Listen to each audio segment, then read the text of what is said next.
রহমত পূর্ণ হক প্রভাত আমার, রহমত পূর্ণ হক প্রভাত আমার।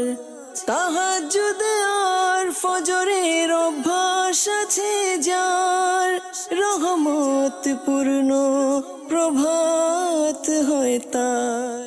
আলহামদুলিল্লাহি রাব্বিল আলামিন, আসসালাতু ওয়াসসালামু আলা সাইয়্যিদিল মুরসালিন, আম্মা বা'দ। ফাআউযু বিল্লাহি মিনাশ শাইতানির রাজীম। বিসমিল্লাহির রহমানির রহিম। আসসালাতু ওয়াসসালামু আলাইকা ইয়া রাসূলুল্লাহ ওয়া আলা আলিকা ওয়া আসহাবিকা ইয়া হাবিবাল্লাহ। আসসালাতু ওয়াসসালামু আলাইকা ইয়া নবিয়াল্লাহ ওয়া আলা আলিকা ওয়া আসহাবিকা ইয়া নূরাল্লাহ। হুজুর আকরাম সাল্লাল্লাহু তাআলা আলাইহি ওয়াসাল্লামের আলিশান ফরমান, যে ব্যক্তি জুমার দিন আমার উপর 80 বার দুরূদ শরীফ পাঠ করবে, আল্লাহ তাআলা ওই ব্যক্তির 80 বছরের গুনাহ ক্ষমা করে দিবেন। সাল্লু আলাল হাবিব সাল্লাল্লাহু তাআলা আলা মুহাম্মদ সাল্লাল্লাহু তাআলা আলাইহি ওয়াসাল্লাম। মাদানী চ্যানেলের দর্শক শ্রোতা, আলহামদুলিল্লাহ আরো একবার উপস্থিত হয়েছে আপনাদের সামনে রহমতপূর্ণ প্রবাদ এই অনুষ্ঠান নিয়ে। যে যেখান থেকে আমাদের অনুষ্ঠান দেখছেন সকলকে জানাই আন্তরিক মোবারকবাদ। প্রতিদিনের মতোই আমরা তেলাওয়াত শুনবো, হামদে বারি তাআলা, নাতে রাসূল সাল্লাল্লাহু আলাইহি সাল্লাম। আরেকটি বিষয় নিয়েছি আজ আলোচনা করার জন্য, আলোচনা করব ইনশাআল্লাহ তাআলা। আসুন দর্শক, ভালো ভালো নিয়ত সহকারে আমরা কোরআনুল কারীম থেকে তেলাওয়াত শ্রবণ করি। আউযু বিল্লাহি মিনাশ শাইতানির রাজীম। বিসমিল্লাহির রহমানির রহিম।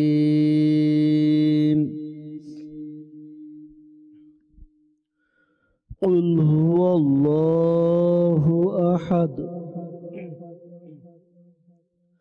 আল্লাহুস সামাদ, লাম ইয়ালিদ ওয়া লাম ইউলাদ ওয়া লাম ইয়াকুল লাহু কুফুয়ান আহাদ। সাদাকাল্লাহুল আযীম ওয়া সাদাকা রাসূলুহুন নাবিয়্যুল হাবিবুল কারীম। সাল্লু আলাল হাবিব সাল্লাল্লাহু মুহাম্মদ সাল্লাল্লাহু তাআলা আলাইহি ওয়াসাল্লাম। দর্শক শ্রোতা, আমরা অনুষ্ঠানে আলোচনা করার জন্য, আপনাদেরকে নেকির দাওয়াত দেওয়ার জন্য খুব সুন্দর একটি বিষয় নিয়েছি। হয়তোবা আজকে আমাদের সাথে হাজারো দর্শক এমন থাকবেন যারা বিষয়টি শোনার পরে অনুষ্ঠানের শেষ পর্যন্ত আমাদের সাথে থাকার ইচ্ছা হবে, এই কারণে যে এই বিষয়টা জানা আমারও খুব দরকার। এরকমের হাজারো দর্শক আজ হয়তো আমাদের সাথে থাকবেন। প্রতিটা মানুষ নিজের ব্যর্থতা, যে জিনিসটা আছে, ব্যর্থতা নিয়ে চিন্তা করে, কেন আমার এই অবস্থা? যদি সে ব্যবসা করে তো ব্যবসায় বরকত কেন নেই, ব্যবসায় লাভ কেন হচ্ছে না, আর ব্যবসা কি করলে লাভবান হওয়া যাবে, সফলতা অর্জন করা যাবে। একজন ব্যবসায়ী কিন্তু এটা নিয়ে চিন্তা করে। একজন স্টুডেন্ট, সে ভালো রেজাল্ট কেন করতে পারছে না, এর পিছনে রহস্য কি, এটাও সে খুঁজে। কি আমার পড়ার মধ্যে অলসতা আছে, নাকি আমি ক্লাস ফাঁকি দেই, নাকি বইয়ের সাথে আমার সম্পর্ক নেই, কেন রেজাল্ট খারাপ হয় আমার? স্টুডেন্ট যারা, তারা কিন্তু এটা নিয়ে চিন্তা করে। অর্থাৎ যে যে পজিশনে আছে, নিজের দুর্বলতা নিয়ে সে একটু চিন্তা করে কেন হয়। আর রিজিক এমন একটি বিষয় প্রতিটি মানুষের সাথে সম্পর্ক রাখে।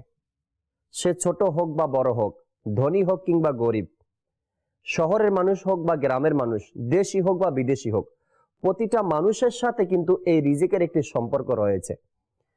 আর আমাদের মাঝে হাই হুতাশ যে জিনিসটা, রিজিকে স্বল্পতা, অভাব অনটন, এটারও এক বড় সংখ্যা পাওয়া যায়।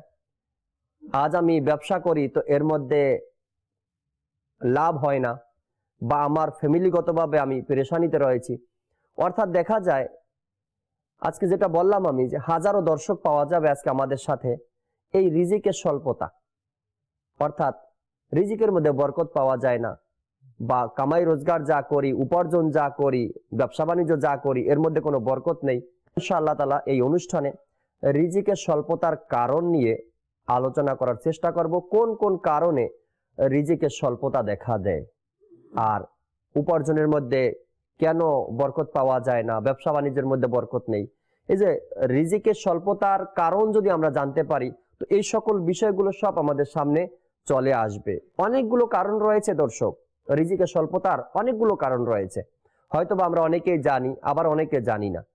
তো আমরা যখন জানতে পারবো যে রিজিকের স্বল্পতার কারণ কি, এই জিনিসগুলো যখন আমাদের সামনে চলে আসবে, কারণগুলো যদি আমরা দূর করতে পারি। একজন স্টুডেন্ট যখন সে দেখে যে আমি ব্যর্থতার মধ্যে রয়েছি, অর্থাৎ লেখাপড়া করি, সময় ব্যয় করি, আমার জীবনের 25টা বছর অতিবাহিত করলাম, কিন্তু এর একটা রেজাল্ট যে আমার সামনে আসবে ভালো, এটা কেন আসতেছে না, তখন সেটা নিয়ে চিন্তা করে।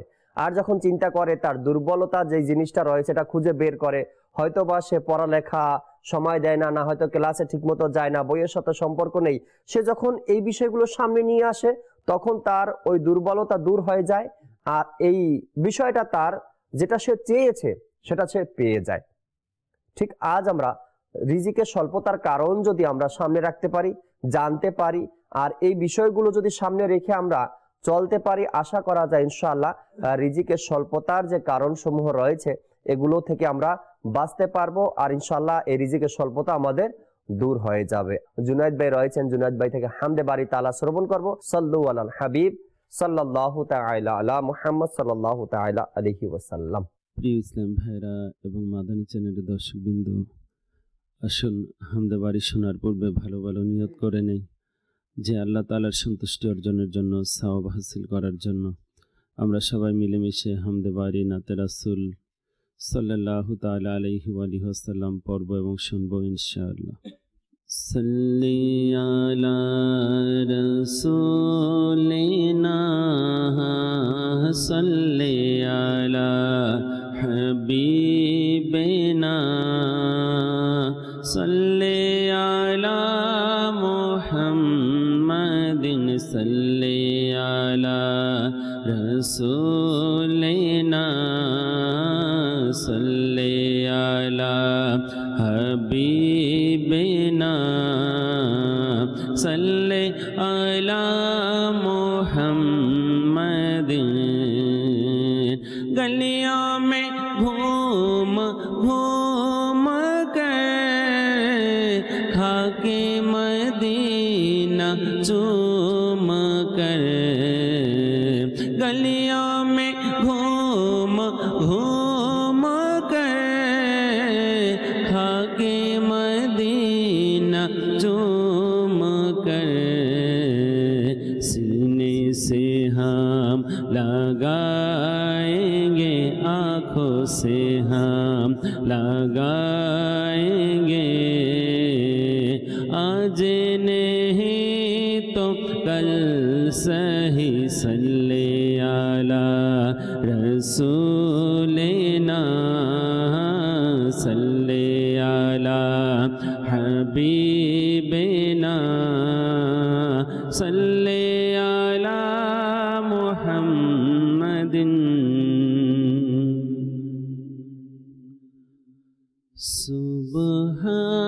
सुब्हानल्लाह सुब्हानल्लाह सुब्हानल्लाह सुब्हानल्लाह सुब्हानल्लाह सुब्हानल्लाह सुब्हानल्लाह सुब्हानल्लाह। हे खालिक मालिक रब मोहन है, खालिक मालिक रब मोहन सुब्हानल्लाह सुब्हानल्लाह। তুমি স্রষ্টা আমার, আমি বান্দা তোমার, তুমি স্রষ্টা আমার, আমি বান্দা বান্দা তোমার সুবহানাল্লাহ সুবহানাল্লাহ সুবহানাল্লাহ সুবহানাল্লাহ সুবহানাল্লাহ সুবহানাল্লাহ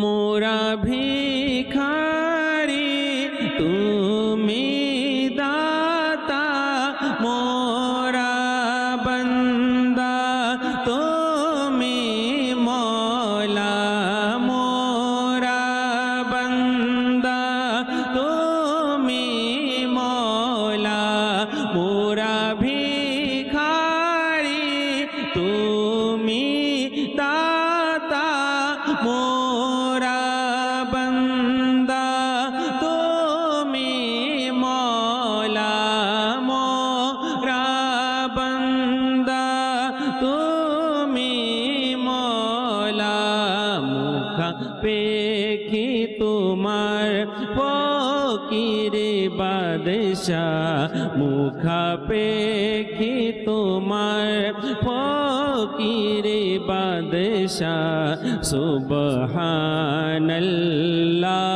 সুবহানাল্লাহ সুবহানাল্লাহ সুবহানাল্লাহ সুবহানাল্লাহ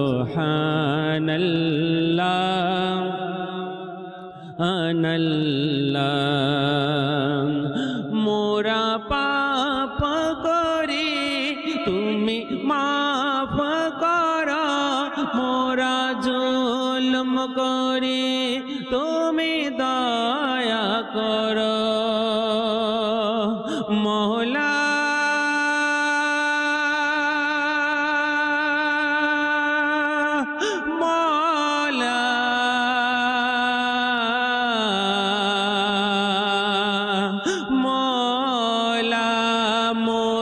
পাপ করি তুমি মাফ করো মোরা জুলম করি তুমি দয়া করো মোরা জুলম করি তুমি দয়া করো ঘিরে আছে তোমার দয়ায় দুনিয়া ঘিরে আছে তোমার দয়ায় দুনিয়া সুবহানাল্লাহ সুবহানাল্লাহ সুবহানাল্লাহ সুবহানাল্লাহ সুবহানাল্লাহ সুবহানাল্লাহ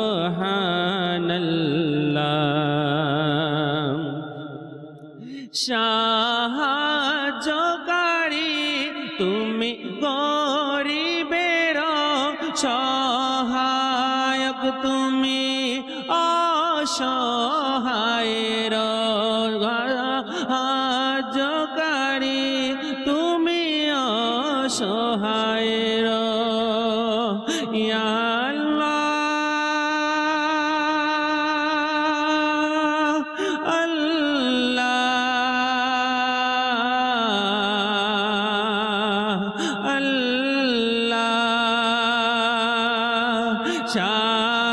সাহায্যকারী তুমি গরিবের সহায়ক তুমি অসহায়ের সহায়ক তুমি অসহায়ের সবার তরে তোমার দ্বার যে খোলা সবার তরে তোমার দ্বার যে খোলা সুবহানাল্লাহ সুবহানাল্লাহ হে খালিক মালিক রব মহান সুবহানাল্লাহ সুবহানাল্লাহ তুমি স্রষ্টা আমার আমি বান্দা তোমার তুমি স্রষ্টা আমার আমি বান্দা তোমার সুবহানাল্লাহ সুবহানাল্লাহ এ গরিব সালিক অপরাধী শূন্য আমল না মানিয়ে হাজির শূন্য আমল না মানিয়ে হাজির এ শালিক অপরাধী আজি শূন্য আমল না মানিয়ে হাজির শূন্য আমল না মানিয়ে হাজির করো দান ক্ষমা নবীর উসিলায় করো দান ক্ষমা নবীর উসিলায় সুবহানাল্লাহ সুবহানাল্লাহ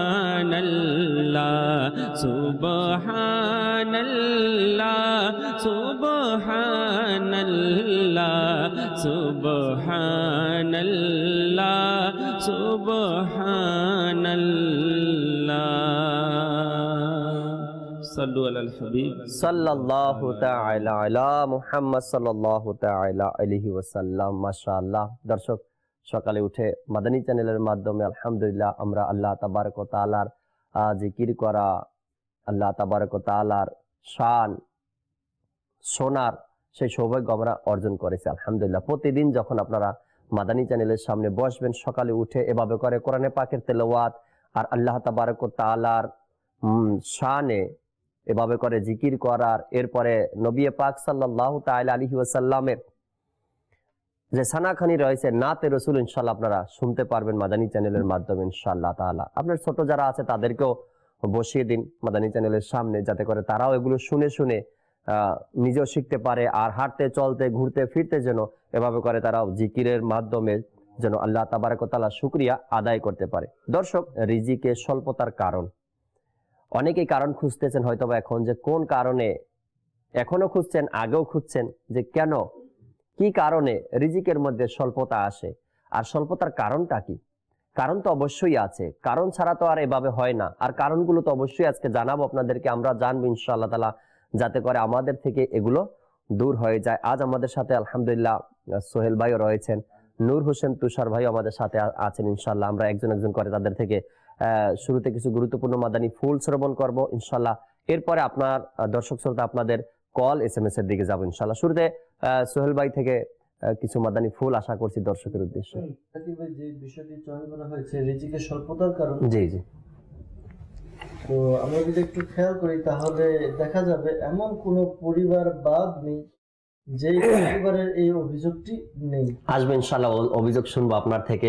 দর্শক শ্রোতা, যে অভিযোগ সোহেল ভাই মানে আমাদেরকে জানানোর চেষ্টা করছেন, একটু সময়ের পরে আবার সোহেল ভাই থেকে অভিযোগের বিষয়গুলো শ্রবণ করব। একটি কথা মাথায় রাখবেন সবসময় দর্শক শ্রোতা, এখানে যা কিছু আমরা আলোচনা করি বা আমরা বলার চেষ্টা করি, যা বিষয় নিয়ে এখানে, তা কিন্তু আমাদের সমাজের মধ্যে ঘটছে, দিন রাত এগুলো কিন্তু আলোচনা হচ্ছে, এমনটা নয় কি না, এগুলো হয় না। যেহেতু আমরাও সমাজে বসবাস করি, আমরাও বাংলাদেশে বসবাস করি, আমাদের কাছে এগুলো রিপোর্টগুলো আসে। কেউ কখনো আসে, হুজুর দোয়া করবেন আমার জন্য, রুজি রোজগারের মধ্যে বরকত শূন্যতা। আবার অনেকে দোয়া চায়, হুজুর দোয়া করবেন, ব্যবসা করি, ব্যবসার মধ্যে সফলতা অর্জন হচ্ছে না। আবার অনেকে বলে, হুজুর টাকা পয়সা তো অনেক আছে, তারপরও জানি কেন অশান্তি সংসারের মধ্যে।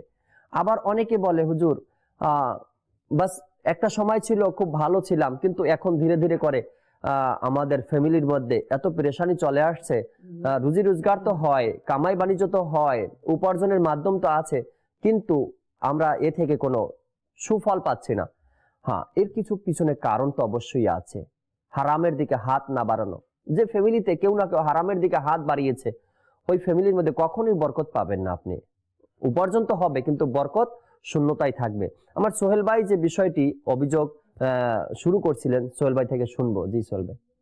আসলে যে মানুষের যে অভিযোগটি সবচেয়ে বেশি দেখা যায় জি সংসারের মধ্যে, সেই অভিযোগের মধ্যে একটি অন্যতম হচ্ছে যে রিজিকের স্বল্পতা। জি জি আজকে আমি ইনকাম করছি, আয় করছি, অনেক ভালো ইনকাম করছি, কিন্তু রিজিকের মধ্যে বরকত নেই, বা অনেকের অভিযোগ থাকে যে আমার রিজিকে হচ্ছে না। তো এর অনেকগুলো কারণ রয়েছে। যদি আমরা চিন্তা করি তাহলে দেখব এই কারণগুলোর মধ্যে আমি নিজেও অন্তর্ভুক্ত।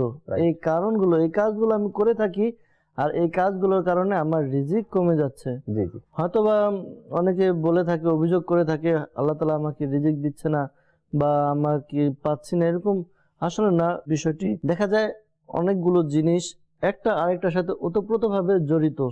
মানুষ একটা কাজ করে, ওই কাজের কারণেই মানুষ তার ফল ভোগ করে। যেমনটা আমরা বলে থাকি, যেমন কর্ম তেমন ফল।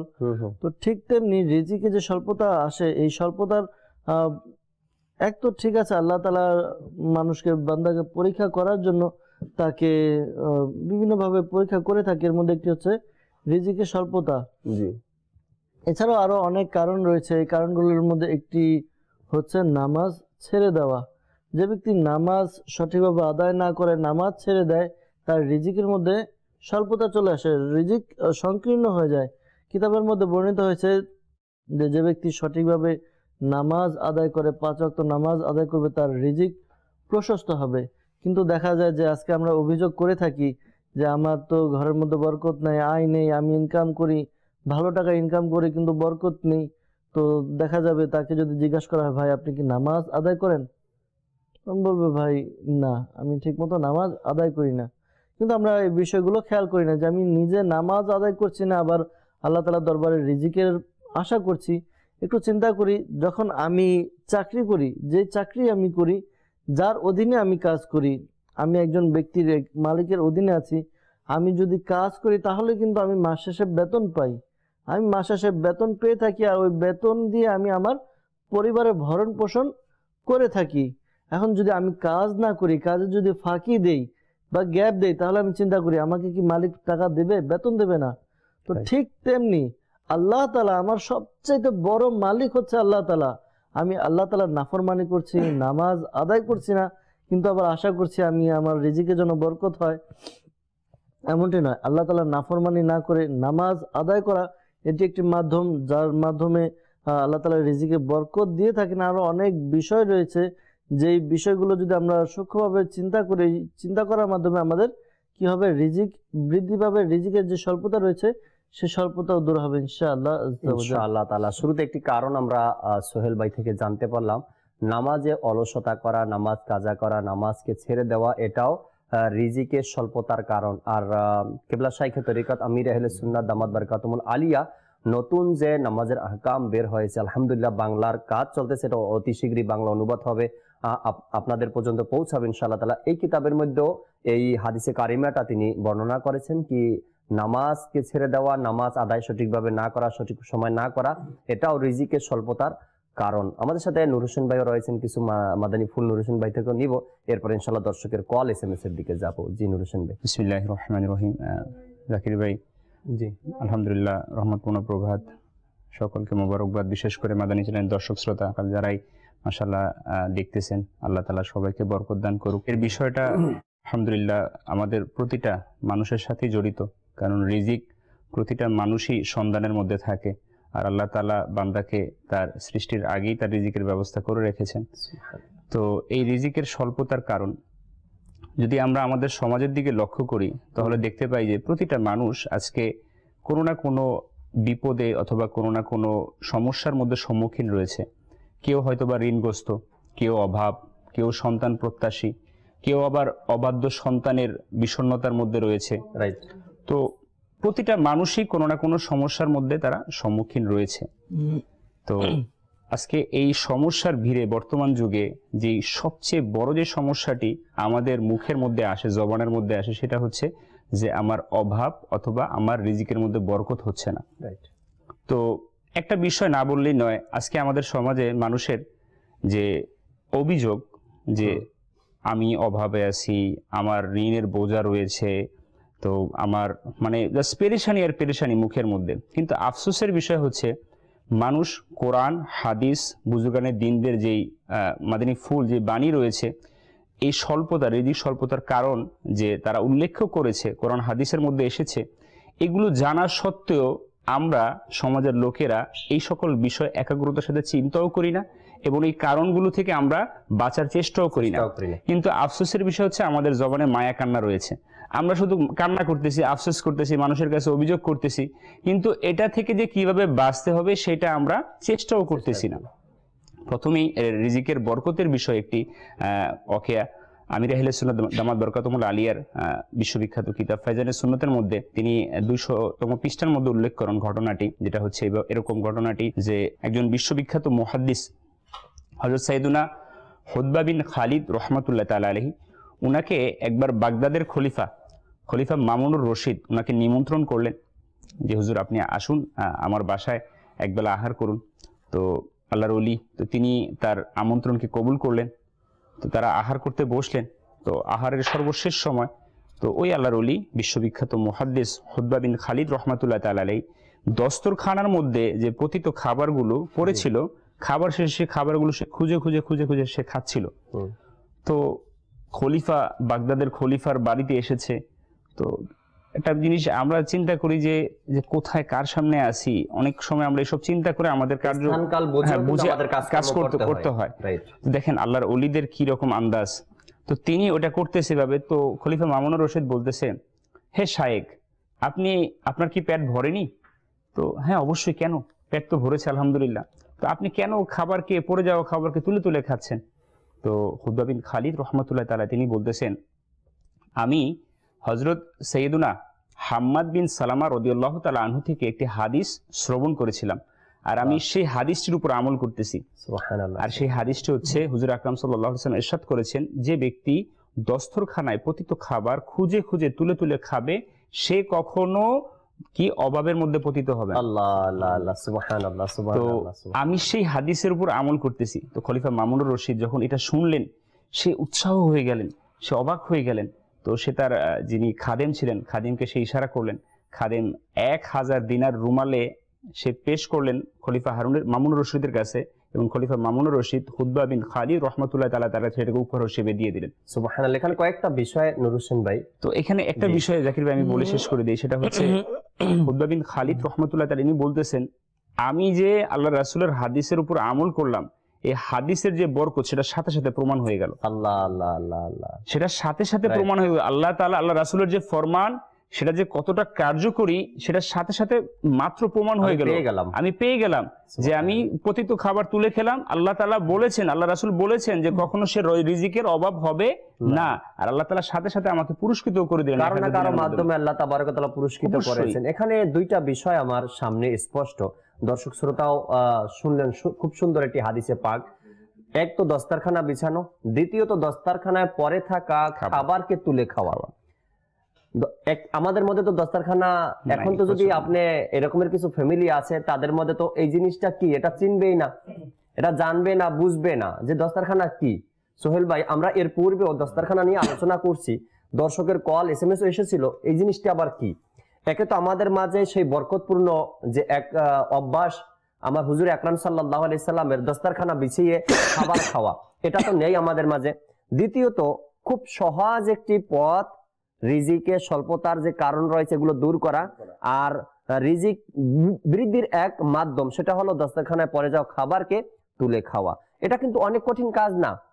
খাবারের জন্য দস্তরখানা বিছালাম, ওখানে 2-1টা ভাত বা রুটির টুকরা যাই পড়লো এগুলো আবার তুলে খেলাম, এগুলো তো না নিজের মধ্যে আছে দর্শক, না নিজের ফ্যামিলিতে আমরা কাউকে এটা অভ্যাসে পরিণত করতে পারছি। অবস্থা এরকম যে আমাদের যারা মাদানী মুন্না মাদানী মুন্নি রয়েছে, ছোট বাচ্চারা রয়েছে, তাদের খাবার যদি পড়ে যায়, ওই বাচ্চাটা যদি আগ্রহের সাথে খাবারটা উঠিয়েও খায়, তো আমাদের পরিবারের গার্ডিয়ানের অবস্থা কি, না না এটা খেও না, কেন এটাতে ময়লা লেগেছে, হ্যাঁ এটাতে তুমি তুলে খাবা না, পড়ে যাওয়ার খাবার তুমি তুলে খাবা না।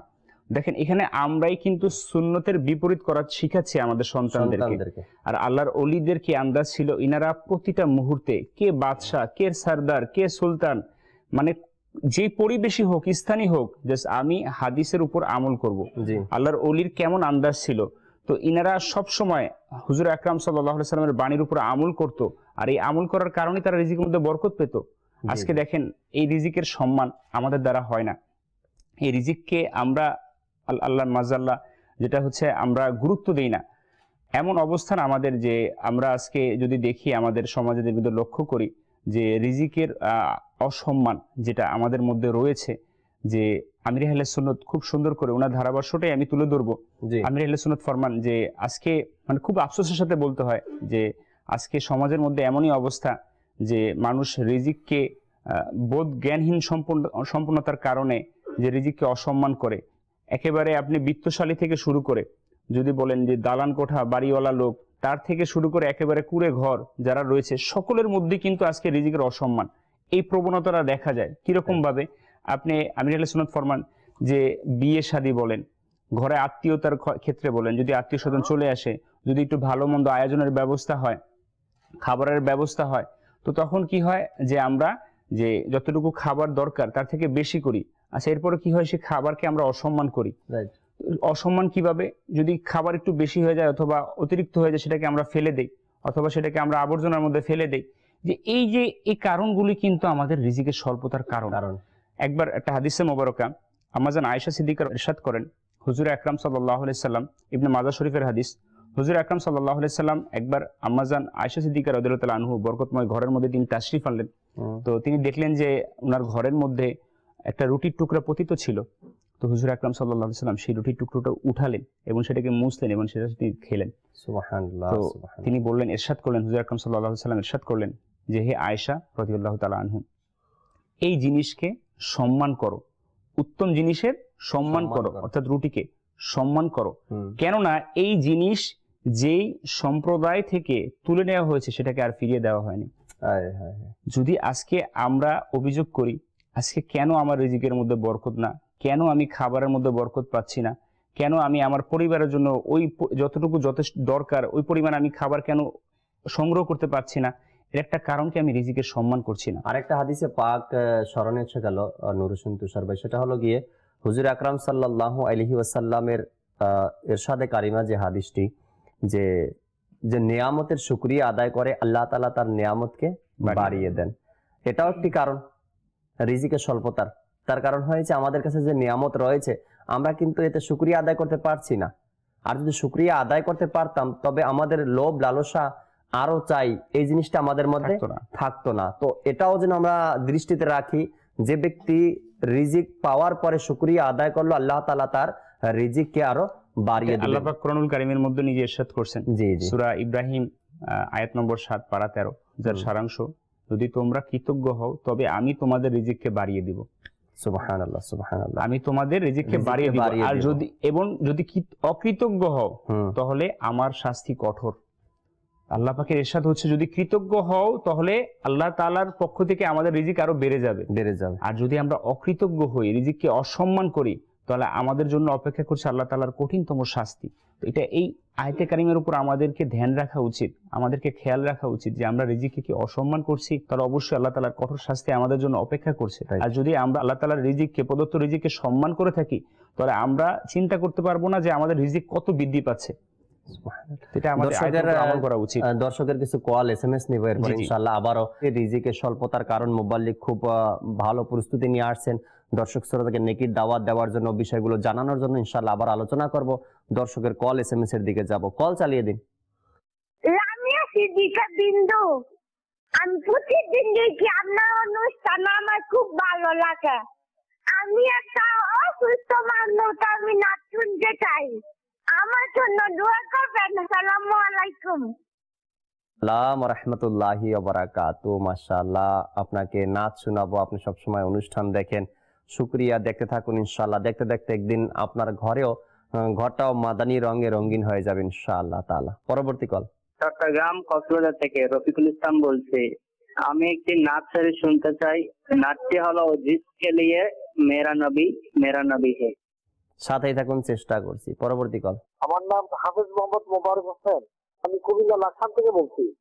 আমি ফোন করতে হচ্ছে ওই আজকে আমাদের মাদানী চ্যানেলের আমি একজন নিয়মিত দর্শক। আলহামদুলিল্লাহ আমাদের ভালো লাগছে। আমার আম্মু সবসময় দেখে আমাদের এই চ্যানেল, আমরা কন্টিনিউ করে দিচ্ছি আলহামদুলিল্লাহ, কিন্তু ভালো লাগে আমাদের চ্যানেল। মাশাআল্লাহ। কিছু দর্শকের এসএমএস নেই। একজন আমাদেরকে ইনি কল দিয়েছেন কুমিল্লা থেকে, একজন আমাদেরকে এসএমএস করেছেন কুমিল্লা থেকে। তিনি বললেন আলহামদুলিল্লাহ আপনারা প্রতিটি অনুষ্ঠানে খুব সুন্দর বিষয় নিয়ে আলোচনা করেন, যা আমাদের জন্য খুবই গুরুত্বপূর্ণ বিষয়, আর শেখার অনেক কিছু রয়েছে। এই জন্য আমাদেরকে ধন্যবাদ জানিয়েছেন। আপনি দোয়া করতে বলেছেন, দোয়াও করি। আর সাথে সাথে এটাও বললেন জুনায়েদ ভাই থেকে একটি নাতে রসুল শুনতে চাই। ইনশাআল্লাহ সাথে থাকুন, জুনায়েদ ভাই আপনাদেরকে নাচ শোনাবে। আরেকজন আমাদেরকে আরেকটি এসএমএস করেছেন, আমার সন্তান অসুস্থ, আমার সন্তানের জন্য দোয়া করবেন। ইনশাআল্লাহ দোয়া করে আল্লাহ তাআলা সুস্থতা দান করুক। একজন আমাদেরকে এসএমএস করেছেন কাশপুর থেকে মামুন ভাই, তিনি বললেন যে মাগরিবের নামাজের পরে সূরা মুলকের খুব সুন্দর তেলাওয়াত আপনারা শোনান, 5 ওয়াক্ত নামাজের পর পর কোনো তেলাওয়াতের ব্যবস্থা করলে ভালো হয়। এটা আপনার মাদানী চ্যানেল না, অনুরোধ করছেন, শ্রবণ করলাম, এসএমএস পরে দিলাম। ইনশাআল্লাহ মঙ্গলবার দিন 8:15 বাজে আপনার মাদানী চ্যানেলে আপনাদের অনুরোধগুলো নেওয়া হয়, আর কি কি পরামর্শ দিচ্ছেন এগুলো আমরা নিয়ে থাকি ইনশাআল্লাহ তাআলা। জুনায়েদ ভাইয়ের কাছে যাব, নাতে রসুল শুনবেন ইনশাআল্লাহ, এরপরে আলোচনায় আসবো ফিরে।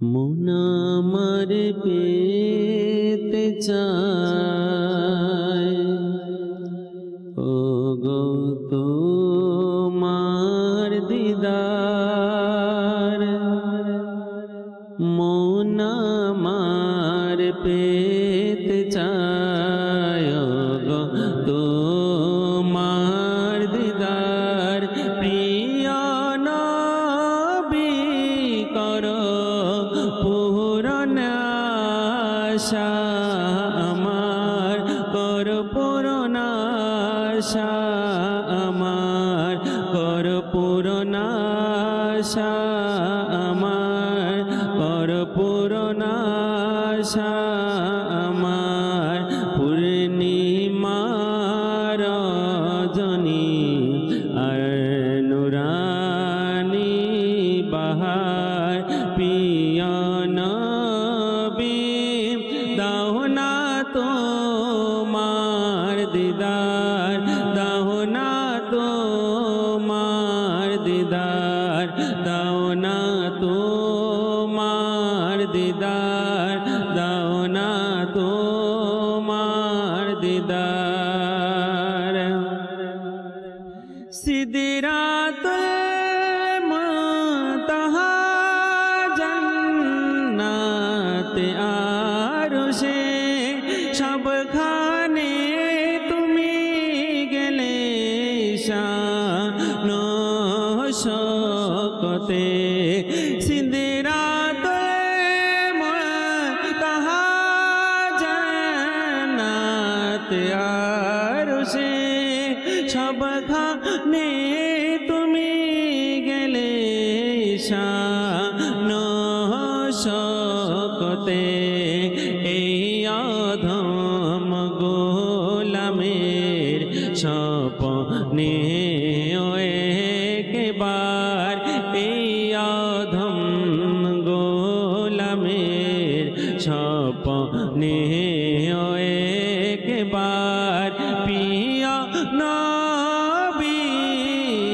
এসে দাও না দিদার, তোমার দাও না দিদার, তোমার দাও না দিদার, তোমার দাও না দিদার, তোমার দাও না দিদার, তোমার দাও না দিদার।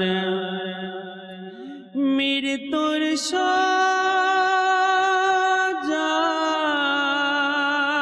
শয্যায় পড়ে আছে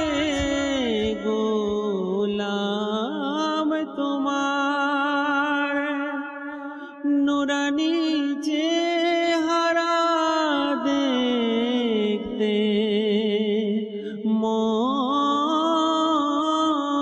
বেকুল তার, ইয়া রাসূলুল্লাহ ও ইয়া হাবিবাল্লাহ, মৃত্যুর শয্যায় পড়ে আছে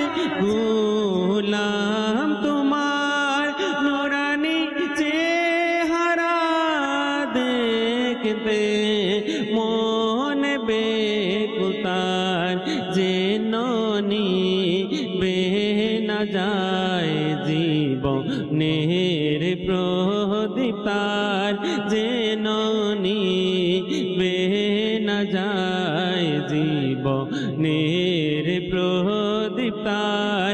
প্রিয় নবী এসে দাও না দিদার, তোমার দাও না দিদার, তোমার দাও না, তোমার দাও না দিদার। নির্জন জায়গা কবর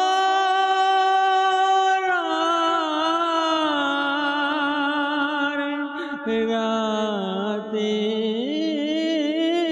রাধার, কাফন পরিহিত আছে গোলাম তোমার।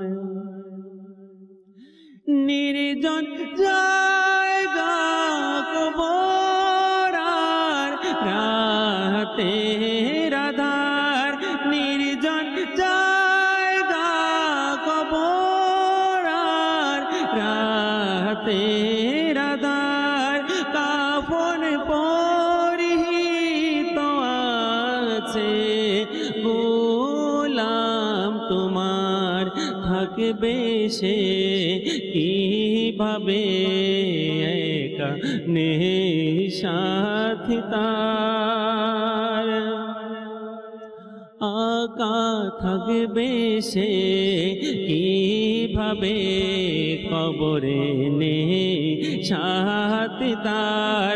কবর আলোকিত করনু রে তোমার, করনু রে তোমার, করনু রে তোমার, করনু রে তোমার।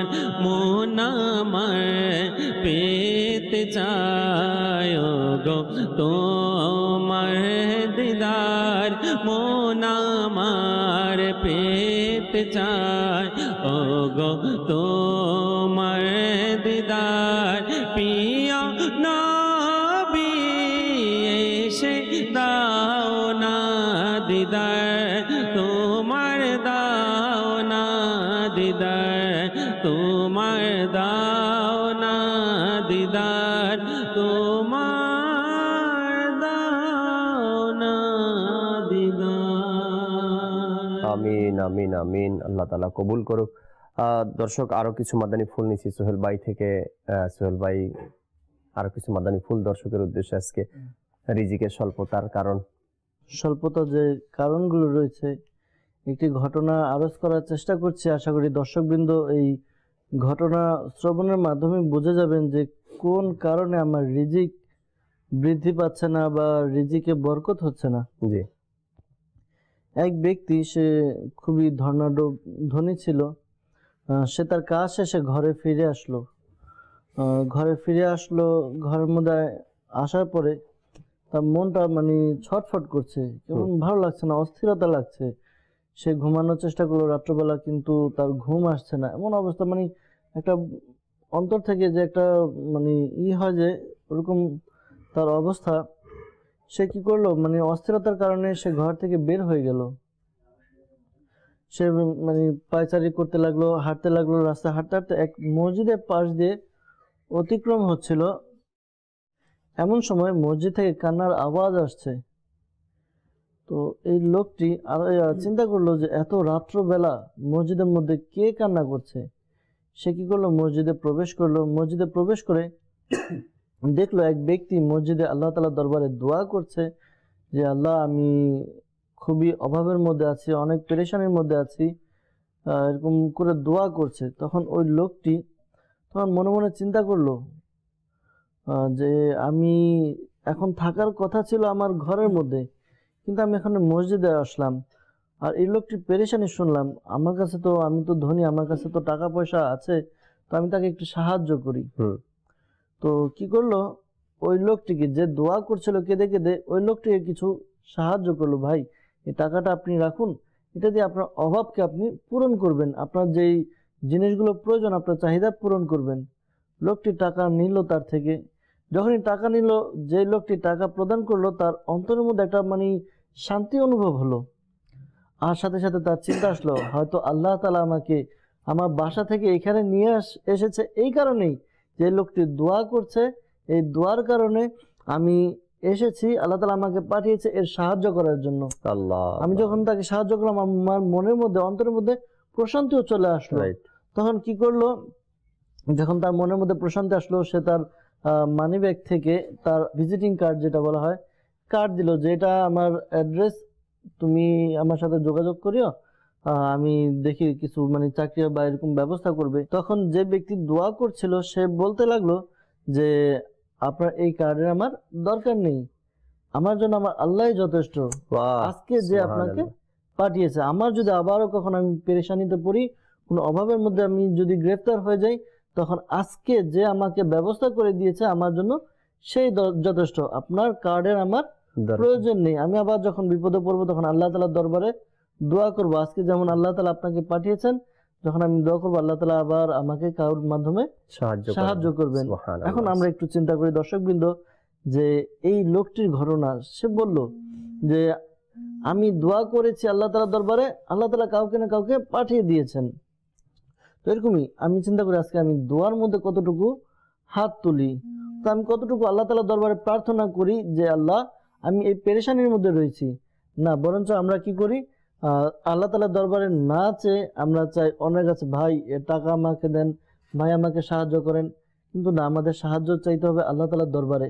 যখন আমরা দোয়া করব, দোয়া করার দ্বারা কি হবে, আমাদের পেরেশানি দূর হবে, আল্লাহ তাআলা আমাদের দোয়া শুনবেন। বলা হয়ে থাকে যে দোয়া মুমিনের হাতিয়ার, কিন্তু আমরা এই দোয়া থেকে অনেক দূরে রয়েছি, আমরা দোয়া করা ছেড়ে দিয়েছি। আর এই দোয়া করা ছেড়ে দেওয়ার কারণে আজকে আমাদের উপর এত বালা মুসিবত অবতীর্ণ হচ্ছে। আরো একটি বিষয় রয়েছে যা রিজিকের মধ্যে স্বল্পতার একটি কারণ। বান্দা যখন দোয়া করে, মানুষের কাছে কোনো কিছু চায়, এই দোয়ার মধ্যে একটু দোয়া ছেড়ে দিয়েছে, তার উপরে দোয়ার মধ্যে যদি পিতামাতার জন্য দোয়া না করা হয়, তার রিজিক সংকীর্ণ হয়ে যায়। যখন তার পিতামাতার জন্য, অনেক ব্যক্তি এমন রয়েছে যারা দোয়া করে বা নিজের লাইফস্টাইল নিজের মতো চালায়, কিন্তু বাবা মার জন্য দোয়া করে না। তো যে ব্যক্তি তার পিতামাতার জন্য দোয়া না করবে, তার রিজিক আল্লাহ তাআলা সংকীর্ণ করে দেন। তো এইগুলো থেকে আমাদের বেঁচে থাকা উচিত, আমাদেরকে আল্লাহ তাআলার দরবারে দোয়া করা উচিত। যখনই আমরা কোনো পেরেশানিতে পড়বো, কোনো সমস্যায় আমরা গ্রেফতার হব, বাস আল্লাহ তাআলার দরবারে দোয়া করি। যদি প্রয়োজন সামর্থ্য হয়, সময় থাকে, 2 রাকাত সালাতুল হাজত নামাজ আদায় করি, নামাজ আদায় করে আল্লাহ তাআলার দরবারে কেঁদে কেঁদে ফরিয়াদ করি, আল্লাহ আমি এই পেরেশানির মধ্যে রয়েছি, তুমি আমার এই পেরেশানি থেকে উদ্ধার করো। আসলে সোহেল ভাই যে দুইটা বিষয় এখানে তুলে ধরলেন, এক তো মা বাবার জন্য দোয়া করা, যে ব্যক্তি দোয়া না করবে তার রিজিকের এই স্বল্পতার কারণ হয়ে দাঁড়াবে মা বাবার জন্য দোয়া না করা। আসলে মানুষ যখন তার আর্থিক অবস্থা অনেক সময় ভালো হয়ে যায় বা তার একটু নাম অর্জন হয়, তো সে কিন্তু নিজের ব্যাক অর্থাৎ ইতিহাস, তার অতীতকে সে ভুলে যায়, বা মা বাবাকে অনেক সময় মানুষ ভুলে যায়। অনেক সন্তান এরকমের আছে। এখন তো আপনি দেখেন সাময়িক সময়ের জন্য কিছু অর্থ সম্পদ আপনার কাছে আছে বা আপনার নাম আছে বা মানুষ আপনাকে চিনে, মা বাবাকে ভুলে গেলেন। একদিন আবার এমন ফিরে আসতে পারে যে মা বাবাকে কুড়ে ঘরে রেখে মা বাবাকে ভুলে গেছেন, আপনাকে আবার ব্যাক করতে হতে পারে সেই ঘরে। এই পজিশনে মা বাবাকে ভুলতে নাই, মা বাবাকে তো কখনোই ভুলতে নাই। আর মা বাবার জন্য দোয়া করা, এটা তো সন্তানের জন্য দায়িত্ব, একটা কর্তব্য যে সবসময় মা বাবার জন্য দোয়া করতে থাকা। যখন আমরা মা বাবার জন্য দোয়া করবো, আল্লাহ তাআলা আমাদের রিজিকের মধ্যেও বরকত দান করবে। দ্বিতীয় যে আমাদেরকে একটি ঘটনা আমাদের সোহেল ভাই শুনালেন ওই ব্যক্তি সম্পর্কে যার মধ্যে ছিল তাওয়াক্কুল, আল্লাহর উপরে ভরসা। দ্বিতীয়ত কারো কাছে সে ধর্ণা ধরেনি, কারো কাছে সে বলে নাকি আমার প্রয়োজন। এখন আমরা কি করি নূর হোসেন ভাই, আমাদের অভ্যাস এমন হয়ে গিয়েছে কি আমরা অভাবের মধ্যে পড়লাম, তো এমন কোনো ব্যক্তি আছে কিনা তাকে আমরা খুঁজি, যে কে আছে এই মুহূর্তে, তার কাছে যাব, তার কাছে গিয়ে পেরেশানির কথা বলবো, সে আমাদের পেরেশানি শুনবে, তার একটু দয়া হবে, 2-4-500 টাকা আমাকে ধরিয়ে দিবে। হাজারো মানুষ কিন্তু এই চিন্তা ভাবনার মধ্যে এখনো রয়ে গেছি আমরা। দেখুন, যেই ব্যক্তিকে আপনি টার্গেট নিয়েছেন যে তাকে বললে আমার হয়তো বা 200-400 টাকা সে আমাকে দিবে, দান করবে, সবসময় দিয়ে থাকে, ওই ব্যক্তিকে যে 500 টাকা দেওয়ার ক্ষমতা দিয়েছে যে মালিক ও মাওলা আল্লাহ তাবারক ওয়া তাআলা, একবার চিন্তা করে দেখলাম কি যদি আমরা আমার পেরেশানিকে আমার আল্লাহর কাছে বলতে পারি, তো আল্লাহ যে ব্যক্তিকে দিয়ে 500 টাকা দিয়ে দেওয়াবেন সেই মাওলা আমাকে 5 লাখ টাকাও দান করতে পারেন, তাই না? এখন আমাদের চিন্তাধারা এত ছোট হয়ে গিয়েছে যে ওই 2 টাকার মতো, কি আমরা সবসময় ওই 2 টাকার নোটের দিকেই তাকাই, 1000 টাকার নোটের দিকে তাকানোর মতন ক্ষমতা আমাদের কাছে আর নেই এখন। আজকে আমরা মানুষের কাছে ধারস্থ হচ্ছি, কিন্তু বিষয়টা হচ্ছে যে একমাত্র আমরা বান্দা মুহতাজ হব আল্লাহ তাআলার দিকে, আল্লাহ তাআলার কাছে। কিন্তু আমাদের অবস্থান হচ্ছে এরকম, আমরা মানে কিছু সমস্যার মধ্যে পতিত হলে আমরা মানুষের দিকে মুহতাজ হয়ে যাই, মানুষের কাছে হাত পাতি, মানুষের কাছে নিজের অভাবের কথা বলি না, মানুষের কাছে নিজের বিপদের কথা বলি।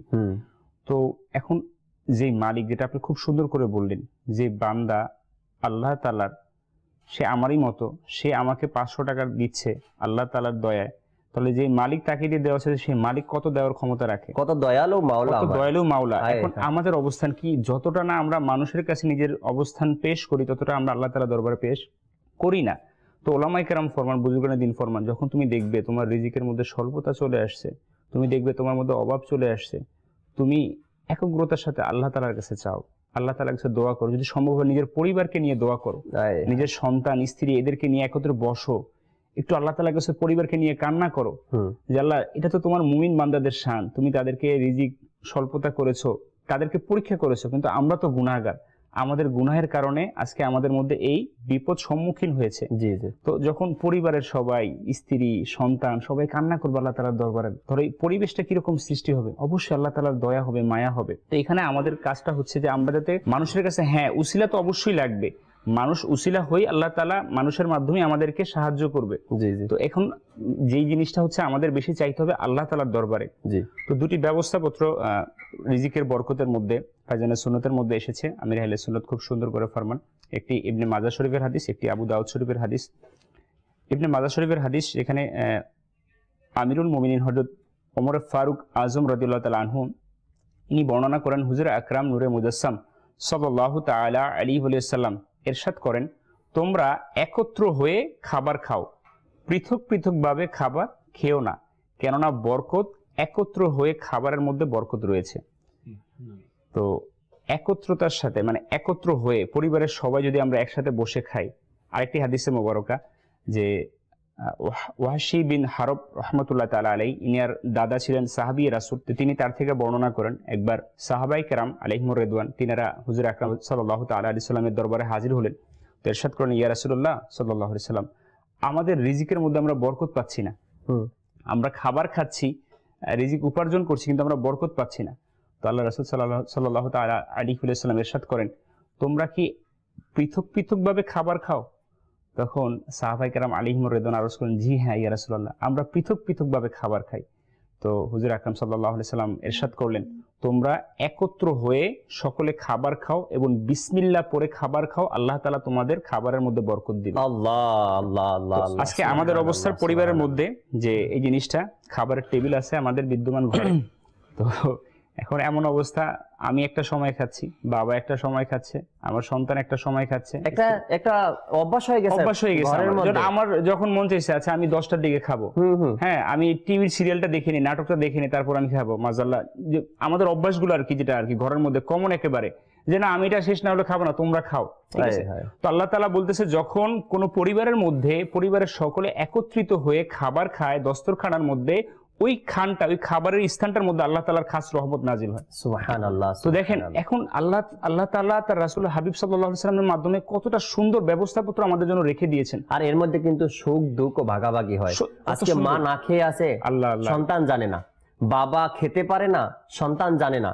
যখন এক দস্তরখানায় এক জায়গাতে বসে সবাই মিলে খাবার খাবে, তখন বাবার কোন জিনিসটা পছন্দ সন্তান কিন্তু অনুভব করতে পারে, যে আজকে এই প্লেটের মধ্যে মাছ দেওয়া হয়েছে, যদি বাবা মাছ উঠিয়ে রাখে বা মাছ না খায়, তখনই সন্তানের জানা হবে কি আমার বাবা এই মাছটা খায় না, পরবর্তীতে এই মাছ কিনতে গেলে বাবার জন্য অন্য মাছেরও ব্যবস্থা করতে হবে। আর যদি গরুর গোশত দেওয়া হয় বাবার প্লেটের মধ্যে, বাবা যদি বলে ডাক্তার নিষেধ করেছে গরুর গোশত খাওয়া যাবে না, তখন কিন্তু সন্তানের ধারণা হয়ে যাবে বাবা এটা খাবে না, বাবার জন্য অন্য ব্যবস্থা করতে হবে। বিষয়টা হচ্ছে ভালোবাসা বৃদ্ধি পাচ্ছে, ভালোবাসা বৃদ্ধি যেমন পাবে। ছোটবেলা আমি দেখি যখন আমার স্মরণ আসে এখনো, যে যখন আমরা খেতে বসতাম সবাই, আমি সবার ঘরে ছোট ছেলে, তো আব্বা সব সময় যদি মাছ আনা হতো মাছের মাথাটা আমাকে দিত, যে আমার ছোট ছেলে।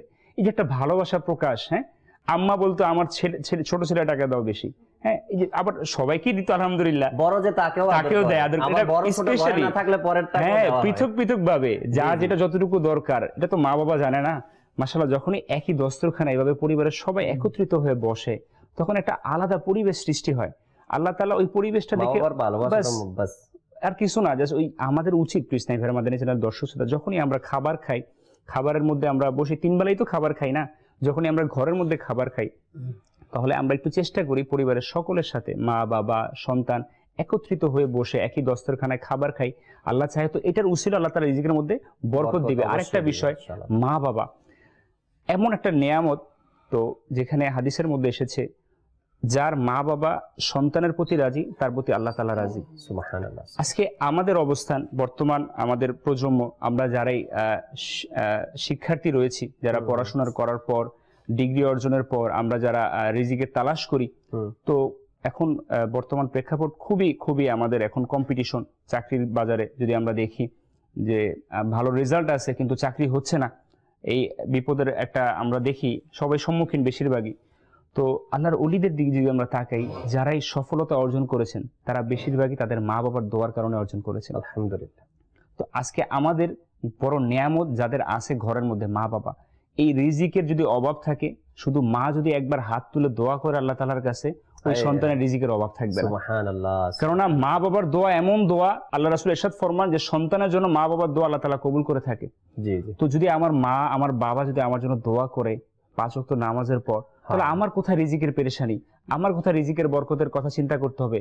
আমার মা বাবার দোয়াই তো আমার জন্য যথেষ্ট। আমি নিজেও দোয়া করি, মা বাবা থেকে দোয়া করি, দোয়া নেই যাতে করে আল্লাহ তাআলা আমার এই রিজিকের যে স্বল্পতা রয়েছে এজন্য দূর হয়ে যায়। মা বাবার দোয়ার মাধ্যমে, মা বাবার দোয়া করলে সন্তানের হকের উপরে আল্লাহ তাআলা এই দোয়া কবুল করে নেন। দর্শকের কিছু কল এসেছে, কল নিব, এসএমএস ও পড়বেন ইনশাআল্লাহ তাআলা। কল চালিয়ে দিন। আমার নাম মোহাম্মদ হামিদুল ইসলাম, আমি বলতেছি গাইবান্ধা থেকে। আমি একটা গজল শুনতে চাই। জি জি, ইনশাআল্লাহ তাআলা সাথে থাকুন, চেষ্টা করছি ইনশাআল্লাহ। পরবর্তী কল। আমার নাম মীর হোসেন, আমি কুমিল্লা থেকে বলছি। আমরা একটা নাচ রাসূল শুনতে চাই, যে ওই নাচ শরীফ শোনাই দিলে আমি খুশি হব, ঠিক আছে? ইনশাআল্লাহ মীর হোসেন ভাই সাথেই থাকুন, নাচ শুনবো অবশ্যই। কিছু দর্শকের এসএমএস পরে নেই, এরপর ইনশাআল্লাহ আপনাদেরকে নাচ শোনাবো। কাউসার ভাই আমাদেরকে সিঙ্গাপুর থেকে কমেন্টস করেছেন, তিনি বললেন কি মাটির বাড়ি মাটির ঘর এই কালামটি শুনতে চাই। ইনশাআল্লাহ সাথে থাকুন। এরপরে আমাদেরকে কমেন্টস করেছেন আমাদের শাহ আলম ভাই ওমান থেকে। শাহ আলম ভাই বললেন খুব সুন্দর বিষয় নিয়ে আলোচনা করছেন, একটি নাতে রসুল শুনিয়ে দিন। ইনশাআল্লাহ তাআলা সাথে থাকুন, চেষ্টা করছি। এরপরে আমাদেরকে আরো অনেকেই কমেন্টস করেছেন, কিছু এসএমএসও আসছে। নারায়ণগঞ্জ থেকে এক ভাই আমাদেরকে এসএমএস করেছেন, তিনি তার নাম লিখেননি, বললেন কি সোহেল ভাই থেকে জানতে চাই সংসারের অভাব অনটন দূর হবে কি করলে। সোহেল ভাই একদম ফার্স্ট টাইমে যে কিছু মাদানী ফুল দিয়েছেন এটার মধ্যেই বলেছেন নামাজে অলসতা না করা, আর যে ব্যক্তি অলসতা করে তার রিজিকে স্বল্পতার কারণ হয়ে দাঁড়ায়। তো আমরা চেষ্টা করি সোহেল ভাই থেকে আবারও জানবেন ইনশাআল্লাহ তাআলা, চেষ্টা করি আমরা নামাজ সময় মতো পড়ার জন্য। আরেকজন আমাদেরকে এসএমএস করেছেন যে কখনো কখনো দেখা যায় মানুষ নামাজ আদায় করে না কিন্তু তাদের অভাবও দেখা যায় না। আল্লাহ তাবারক ওয়া তাআলা কোরআনুল কারীমের মধ্যে অসংখ্য জায়গাতেই এই বিষয়ে আয়াতে কারিমা নাজিল করেছেন। আমি ওই সকল ব্যক্তিদেরকে ছেড়ে দিয়েছি, তাদের ইচ্ছা মতো তারা চলবে, এরপরে কিয়ামতের দিন তাদের থেকে হিসাব নেওয়া হবে। আল্লাহ এমন ব্যক্তিদেরকে, জালিমদেরকে, অমুসলিমদেরকে বাস দুনিয়াতে তাদের জন্য কিছু আল্লাহ তাআলা কিছু বলবেন না, এদের হিসাব নিকাশ কোথায় হবে?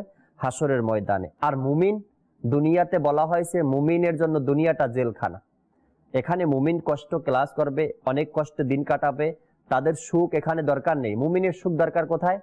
কবর দেশে। মুমিনের সুখ জান্নাত, এটাই তার আশা পাওয়া। তো আমরা যেন ওই সকল ব্যক্তিদেরকে না তাকাই। খুব সুন্দর কয়েকটি কথা এখানে দর্শক শ্রোতার সাথে শেয়ার করতে চাই। সেটা হলো গিয়ে আমরা আর্থিক অবস্থার বেলায়, সোহেল ভাই, নুর হোসেন ভাই, আর্থিক অবস্থার ব্যাপারে আমরা যেন আমাদের উপরে যারা আছেন ধনবান, আমাদের চেয়ে টাকাওয়ালা ব্যক্তিদের দিকে না তাকাই। যখন আপনার টাকাওয়ালা ব্যক্তিদের দিকে তাকাবেন তখন আপনার ঘাড় ব্যথা হয়ে যাবে, কিন্তু এর থেকে কোনো লাভ আপনার হবে না। কেননা আপনার বাড়ি একতলা, এখন যদি আপনি বলেন আমার পাশের বিল্ডিংটা 5 তলা, এই 5 তলা দেখতে দেখতে আপনার জীবন চলে যাবে, কিন্তু আপনি 5 তলার দিকে হাত বাড়াতে পারবেন না। আর্থিক অবস্থায় দুনিয়ার বেলায়, দুনিয়ার দিক থেকে কখনো নিজের চেয়ে ধনবান ব্যক্তিদের দিকে তাকাতে নেই, সবসময় নিচের ব্যক্তিদেরকে তাকানো উচিত। যারা কুড়ের ঘরে থাকে, ভাঙ্গা ঘরে থাকে, যারা ফুটপাতে থাকে, এমন ব্যক্তিদেরকে দেখা উচিত আর্থিক অবস্থায়। অর্থাৎ দুনিয়ার বিষয় যদি আমরা দেখি, যারা ফুটপাতে থাকে তাদের ব্যাপারে একটু দেখি। আমার তো ঘর আছে, আমি তো রাতে ঘুমানোর সময় বালিশ পাই, কম্বল পাই, ল্যাব পাই, কিছু না কিছু ব্যবস্থা আমার জন্য আছে, আল্লাহ তাআলা আমাকে ভালো রেখেছেন। কিন্তু যারা ফুটপাতে থাকে, যাদের ভাঙ্গা ঘরে থাকতে হয়, এই শীতের রাতে দেখুন গিয়ে রাস্তায় বের হন, কত মানুষ যে ফুটপাতে ঘুমায়, কত মানুষ যে কত কষ্ট করে রাতটা অতিবাহিত করে। এই বিষয়ে যেন আমরা এইরকম ব্যক্তিদেরকে দেখি যারা আমাদের চেয়েও লো, যারা আমাদের চেয়েও দুর্বল, আমাদের চেয়েও অভাবী, তাদেরকে দেখি। আর ইবাদতের ব্যাপারে বলা হয়েছে আমরা যেন আল্লাহওয়ালা ব্যক্তিদেরকে দেখি। আমি 5 ওয়াক্ত নামাজ পড়ি, তো আমার দৃষ্টি যেন তাহাজ্জুদ গুজার ব্যক্তিদের দিকে থাকে, যারা তাহাজ্জুদ আদায় করে। তখন আমার মনের মধ্যে আরো ইবাদতের উৎসাহ বাড়বে যে না, আমিও তাহাজ্জুদ নামাজ আদায় করি। তো ইবাদতের বেলায় দেখবো আল্লাহওয়ালা ব্যক্তিদেরকে, নেক বান্দাদেরকে, ইবাদত গুজারিদেরকে। আর দুনিয়াবি স্বার্থে দেখবো আমরা যারা গরিব মিসকিন, একেবারে মানে ফুটপাতে থাকে, যারা অভাবের মধ্যে আছে, এই সকল ব্যক্তিদের তবে আমাদের অন্তরে দুনিয়ার ভালোবাসা আসবে না। তাদেরকে দেখলে আরো শুকরিয়া আদায় করতে মন চাইবে, আল্লাহ তুমি আমাকে অনেক ভালো রাখছো। জুনায়েদ ভাইয়ের কাছে যাব, নাতে রাসূল শুনবেন ইনশাআল্লাহ তাআলা, এরপরে ফিরে আসবো আলোচনায়। হাবিব সাল্লাল্লাহু তাআলা আলা মুহাম্মদ সাল্লাল্লাহু তাআলা আলাইহি ওয়াসাল্লাম। মাটির ঘর, মাটির বাড়ি,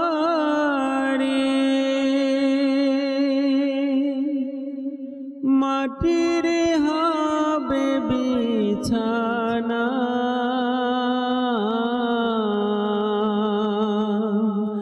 মাটির ঘর, মাটির বাড়ি, মাটির হবে বিছানা। আসছো একা যাইবা একা, সঙ্গে কেহ যাবে না। আসছো একা যাইবা একা, সঙ্গে কেহ যাবে না। বাবা গেছে, মা গেছে,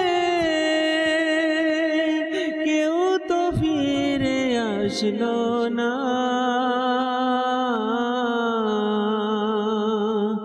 আসছো একা যাইবা একা, সঙ্গে কেহ যাবে না। মাটির ঘর, মাটির বাড়ি,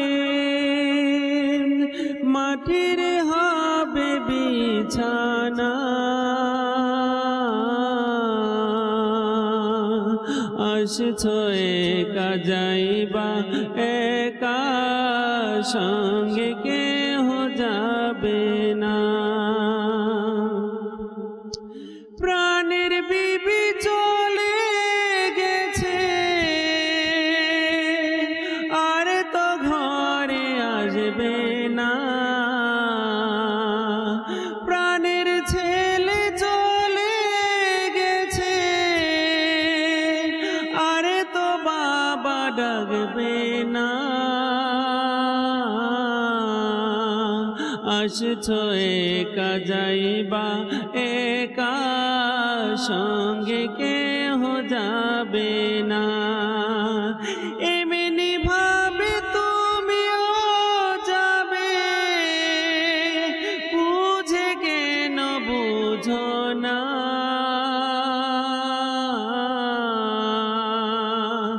আসছো একা যাইবা একা, সঙ্গে কেহ যাবে না। মাটির ঘর মাটির বাড়ি, মাটির হবে বিছানা, আসছো একা যাইবা একা, সঙ্গে কেহ যাবে না। মাটির ঘর মাটির বাড়ি, মাটির হবে বিছানা, আসছো একা যাইবা একা, সঙ্গে কেহ যাবে না। জুনেদ ভাই আর একটা অনুরোধ আসছে, আমার আত্মার জিন্দাবাদ এই মানকাবাটি শুনতে চাইছে নাকি ইসলামী ভাই? জিন্দাবাদ জিন্দাবাদ আমার আত্মার জিন্দাবাদ, আমার আত্মার জিন্দাবাদ, আমার আত্মার জিন্দাবাদ, আমার আত্মার জিন্দাবাদ। হে আমিরে আহলে সুন্নাত তোমার শওকত জিন্দাবাদ, হে আমিরে আহলে সুন্নাত তোমার শওকত জিন্দাবাদ। তোমার তরে সারা দুনিয়ায় দিনের প্রচার জিন্দাবাদ, আমার আত্মার জিন্দাবাদ, আমার দিলদার জিন্দাবাদ, আমার আত্মার জিন্দাবাদ, আমার মুর্শিদ জিন্দাবাদ। তোমার কাজ পাথরি জমিতে নদী খননের মতো, তোমার কাজ পাথরি জমিতে নদী খননের মতো, তোমার কাজ পাথরি জমিতে নদী খননের মতো, তোমার কাজ পাথরি জমিতে নদী খননের মতো। তুমি থাকো প্রজ্বলিত আর নিরাপদ জিন্দাবাদ, আমার আত্মার জিন্দাবাদ, আমার আত্মার জিন্দাবাদ, আমার আত্মার জিন্দাবাদ, আমার আত্মার। পরিবর্তন করেছ তুমি নওজোয়ানদের জাহির বাতিন, পরিবর্তন করেছ তুমি নওজোয়ানদের জাহির বাতিন, পরিবর্তন করেছ তুমি নওজোয়ানদের জাহির বাতিন, পরিবর্তন করেছ তুমি নওজোয়ানদের জাহির বাতিন। মদিনা দিল রোশনি তোমার নুরানি চেহারার জিন্দাবাদ, আমার আত্মার জিন্দাবাদ, আমার আত্মার জিন্দাবাদ, আমার মুর্শিদ জিন্দাবাদ, আমার মুর্শিদ জিন্দাবাদ, জিন্দাবাদ জিন্দাবাদ, আমার আত্মার জিন্দাবাদ, আমার আত্মার জিন্দাবাদ, আমার মুর্শিদ জিন্দাবাদ, আমার মুর্শিদ জিন্দাবাদ। মাশাআল্লাহ। জি, নূর হোসেন ভাইয়ের কাছে আসবো, কিছু মাদানী ফুল শ্রবণ করবো, অনুষ্ঠান প্রায় শেষের দিকে। জি নূর হোসেন। হাদিসের মধ্যে, কিতাবের মধ্যে অসংখ্য কারণ এসেছে রিজিক স্বল্পতার কারণ হিসেবে, তো কয়েকটি সংক্ষেপে বলে দিই যেহেতু সময় খুবই কম। এর মধ্যে একটি রিজিক স্বল্পতার কারণ হচ্ছে গুনাহ, মন্দ আমল, যার কারণে রিজিকের মধ্যে স্বল্পতা চলে আসে। খারাপ অভ্যাস যেটা বলা যায় আপনার, যে আমি নামাজ পড়ছি, আমি ইবাদত করতেছি, আমি দান করতেছি, কিন্তু আমার মধ্যে কিছু গুনাহের অভ্যাস, কিছু খারাপ অভ্যাস এমন রয়েছে যার কারণে আমার রিজিকের স্বল্পতা চলে আসে। যেমন আমাদের অভ্যাস, আমাদের মধ্যে এমন এমন অভ্যাস রয়েছে, মিথ্যা বলা, গীবত করা, চুগলি করা, অপরের দোষ খোঁজা, তো মানুষের মধ্যে ঝগড়া লাগিয়ে দেওয়া, আপনার এরকম অসংখ্য কাজ যেগুলো আমাদের সমাজের মধ্যে মানুষ অভ্যস্ত রয়েছে, আর এই অভ্যস্ত কাজগুলোই আমাদের রিজিকের স্বল্পতার কারণ। তো আল্লাহ তাআলা কোরআনুল কারীমের মধ্যে ইরশাদ ফরমান আশ-শূরা আয়াত নম্বর 30-এর মধ্যে, যার অনুবাদ কানজুল ঈমান থেকে, এবং তোমাদেরকে যে মুসিবত স্পর্শ করেছে তা তারই কারণে যা তোমাদের হাতগুলো উপার্জন করেছে, এবং অনেক কিছু তো তিনি ক্ষমা করে দেন। তো আল্লাহ পাক কোরআনুল কারীমের মধ্যে বলে দিচ্ছে যে আমাদের যে কারণ রয়েছে, এই অবস্থা বিপদের মধ্যে আমরা সম্মুখীন রয়েছি, এর কারণই হচ্ছে কি যে আমরা আমাদের নিজেদের হাতের মাধ্যমে এই গুনাহকে আমরা, এই বিপদকে আমরা ডেকে এনেছি। যে আল্লাহ পাক নিজেই বলতেছেন তোমাদের হাতগুলো যে উপার্জন করেছে, যে মুসিবত তোমরা স্পর্শ করেছে, এই মুসিবতের কারণে হচ্ছে তোমাদের নিজের কৃত আমলের, মন্দ আমলের কারণে। আল্লাহ তাআলা বলতেছেন আমি তো এমন অনেক কিছু তোমাদেরকে ক্ষমা করে দিয়েছি। তো আরেকটি কারণ সুদ, যেটা মাজাল্লাহ আজকে আমাদের সমাজের মধ্যে খুব ব্যাপকভাবে ছড়িয়ে গেছে, যে রিজিক স্বল্পতার কারণের মধ্যে এটা একটা বড় একটা কারণ, যে সুদের কাজ। যে বর্ণিত আছে সুদ থেকে বাঁচো, কেননা এটি অভাব ডেকে আনে।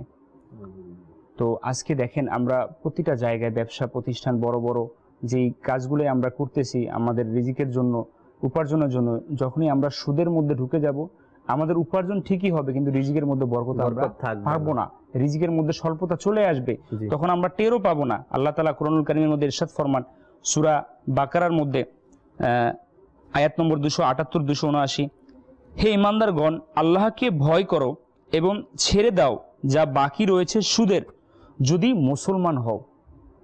কত বড় কথা, মুসলমান যদি হও তবে সুদের কারবারই ছেড়ে দাও। অতঃপর যদি তোমরা অনুরূপ না করো তবে নিশ্চিত বিশ্বাস করে নাও আল্লাহ ও আল্লাহর রাসূলের সাথে যুদ্ধের, যুদ্ধের ঘোষণা আল্লাহ রাসূলের সাথে, যদি এই সুদের সাথে আমরা সম্পৃক্ত থাকি। এবং যদি তোমরা তাওবা করো তবে নিজেদের মূলধন নিয়ে নাও, না তোমরা কারো ক্ষতি সাধন করবে, না তোমাদের ক্ষতি হবে। আল্লাহ তাআলা এখানে আমাদের জন্য অপরচুনিটি দিয়ে দিয়েছেন, যে তাওবার সুযোগ রয়েছে। যদি আমরা তাওবা করে ফিরে আসি তাহলে আল্লাহ চাহে তো এই গুনাহ থেকে আমরা বাঁচতে পারবো। এরপর আল্লাহ পাক আরেকটা আয়াতের মধ্যে 275 নম্বর আয়াত, আল্লাহ পাক ইরশাদ ফরমান, যার অনুবাদ, ওই সব লোক যারা সুদ খায় কিয়ামতের দিন দাঁড়াবে না, কিন্তু যেমন দাঁড়ায় সেই ব্যক্তি যাকে শয়তান স্পর্শ করে পাগল করে দিয়েছেন। এটা এজন্য যে তারা বলেছিল বেচা কেনাও তো সুদের মতো, আর আল্লাহ বেচা কিনাকে হালাল করেছেন এবং হারাম করেছেন সুদকে।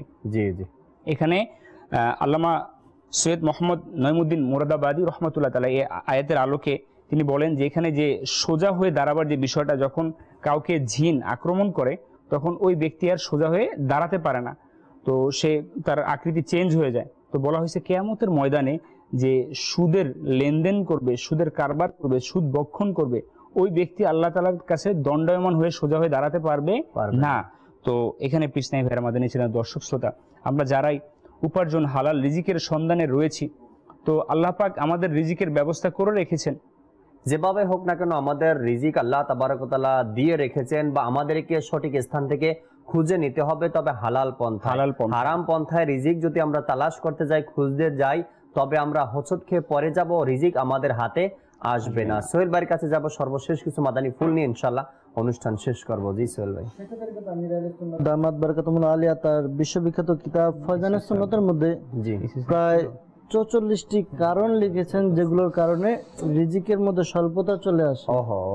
তো এর মধ্যে এমন এমন কিছু বিষয় রয়েছে যে বিষয় যদি আমরা শুনি তাহলে আমরা বলবো আরে এই কাজটা তো আমার মধ্যে আছে, এই কাজটা আমার মধ্যে আছে।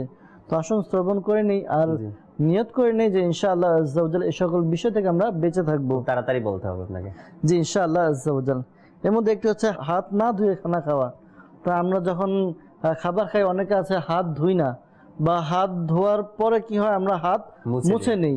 তো এমনটিও করা নিষেধ আছে। এরপর খালি মাথায় খানা খাওয়া, অন্ধকারে খানা খাওয়া, দরজায় বসে খানা খাওয়া, এরপর দস্তরখানা না বিছিয়ে খানা খাওয়া, এরপর খাটের দিকে খাটে নিজের মাথার দিকে বসে খাবার খাওয়া, দাঁত দিয়ে রুটি ছেঁড়া, এরপরে খাবার বাসন পরিষ্কার না করা, এগুলো রিজিকের স্বল্পতার কারণ। এরপরে পানাহারের পাত্র খোলা অবস্থায় রেখে দেওয়া, রুটিকে যেখানে সেখানে রাখা অর্থাৎ বেয়াদবি করা, সম্মান না করা, অধিক ঘুমানোর অভ্যাস, এরপর উলঙ্গ হয়ে ঘুমানো, এরপর দস্তরখানায় যে পতিত খানা রয়েছে এগুলো উঠিয়ে নেওয়াতে অবহেলা করা, ঘরের মধ্যে কাপড় দিয়ে ঝাড়ু দেওয়া, এরপর ঘরের মধ্যে ময়লা রেখে দেওয়া, এরপরে রয়েছে যে রাতের বেলা ঝাড়ু দেওয়া, এরপর আরো অনেকগুলো কারণ রয়েছে। সেক্ষেত্রে আমির সুন্নত যে কিতাব লিখেছেন ফাজানুস সুন্নত, এর লেখা আছে যদি আমাদের সম্ভব হয় আমরা এই কিতাবটি সংগ্রহ করে অধ্যয়ন করি। আরো অনেকগুলো, মাত্র কয়েকটা বলা হয়েছে, আরো অনেকগুলো বিষয় রয়েছে, ইনশাআল্লাহ আমরা জানতে পারবো। দর্শক, যদি আমরা ফয়জানে সুন্নাত সংগ্রহ করতে পারি তবে ইনশাআল্লাহ তাআলা এই যে রিজিকের স্বল্পতার কারণ, এখানে অনেকগুলো কারণ দেওয়া হয়েছে, আর যদি আমরা নিজেরা বাঁচতে পারি ইনশাআল্লাহ তাআলা রিজিকের স্বল্পতার যে কারণ রয়েছে, অভিযোগ রয়েছে, এগুলো আমাদের সমাজ থেকে, আমাদের ফ্যামিলি থেকে দূর হয়ে যাবে ইনশাআল্লাহ তাআলা। আসুন আমরা যে যেখানে আছি দাঁড়িয়ে সালাতু সালাম পাঠ। ইয়া নবী সালাম আলাইকা, ইয়া রাসূল সালাম আলাইকা, ইয়া হাবিব সালাম আলাইকা, সালাওয়াতুল্লাহ আলাইকা। জিবরাইল ডাকে বারে বার, খুলে দাও আসমানের দুয়ার, এসেছে নবীদের সরদার, করিতে মওলার দিদার। ইয়া নবী সালাম আলাইকা, ইয়া রাসূল সালাম আলাইকা, ইয়া হাবিব সালাম আলাইকা, সালাওয়াতুল্লাহ আলাইকা। নূর নবীর পিতা আব্দুল্লাহ, নূর নবীর মাতা আমিনা, নূর নবীর দুধ মা হালিমা, নূর নবীর রওজা মদিনা। ইয়া নবী সালাম আলাইকা, ইয়া রাসূল সালাম আলাইকা, ইয়া হাবিব সালাম আলাইকা, সালাওয়াতুল্লাহ আলা আলিকা ওয়া আসহাবিকা ইয়া হাবিবাল্লাহ। সুবহানাকা আল্লাহুম্মা ওয়া বিহামদিকা লা ইলাহা ইল্লা আনতা আস্তাগফিরুকা ওয়া আতুবু ইলাইক। সুবহানাকা আল্লাহুম্মা ওয়া বিহামদিকা লা ইলাহা ইল্লা আনতা আস্তাগফিরুকা ওয়া আতুবু ইলাইক। সুবহানাকা আল্লাহুম্মা ওয়া বিহামদিকা লা ইলাহা ইল্লা আনতা আস্তাগফিরুকা ওয়া আতুবু ইলাইক। আসসালাতু ওয়াসসালামু আলাইকা ইয়া নবী আল্লাহ ওয়া আলা আলিকা ওয়া আসহাবিকা ইয়া নূর আল্লাহ। লা ইলাহা ইল্লাল্লাহ মুহাম্মাদুর রাসূলুল্লাহ সাল্লাল্লাহু। রহমত পূর্ণ হক প্রভাত আমার, রহমত পূর্ণ হক প্রভাত আমার। তাহাজ্জুদ আর ফজরের অভ্যাস আছে যার, রহমত পূর্ণ প্রভাত হয় তার।